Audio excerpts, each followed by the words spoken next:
Hey folks, welcome to another Alexandria Lakes area fishing report. The Labor Day weekend was a good one. The fish bit in the Alexandria area, and last week we talked about a technique called a jig worm, or what's really evolved into what's called the Ned Rig, that is dynamite on the deep weed line in a bunch of lakes in the Alexandria area for largemouth bass in particular, but it catches northern pike, it catches some walleyes as well.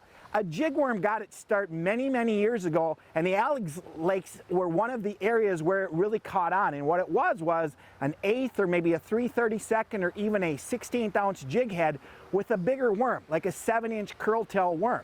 And that presentation caught fish in really good numbers. In fact, a lot of the area guides relied on it. Now, however, the lakes have changed. We've got zebra mussels, so the water's clear.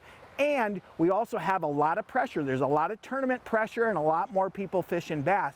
So going to even smaller, more finesse presentations is working. And that's where this new rig called the Ned Rig, which is basically a jig worm with a smaller worm.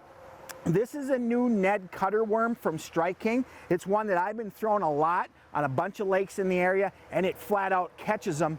Again, holding the boat out off the deep weed line, casting, and letting it settle in.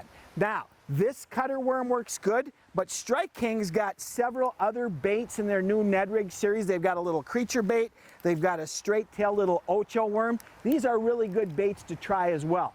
But here's what you do. You get out off the deep weed line. This is a spinning rod. I like braided line, I like a fluorocarbon leader, that light jig head, and this small finesse bait. What I do is I move down the weed line and I cast to it and let that bait settle in. A lot of people think a worm fishes horizontally. In this case, it doesn't. It fishes vertically. Let it settle in, let that cutter worm tail do its thing. When it gets to the bottom, maybe shake it, twitch it, snap it up, let it settle in, snap it up, let it settle in, and then reel it up and make another cast as you go down the weed line. So the Ned Rig, the jig worm, is a tradition that's for years produced fish in the Alexandria area, and it's something that you really ought to try yet this fall, because the bass bite, well, they're biting good, but those big girls, they really go on the bite in the fall. So the Alexandria Lakes area, a Ned Rig, you're gonna catch some bass, you're gonna have some fun. We'll see you again next week.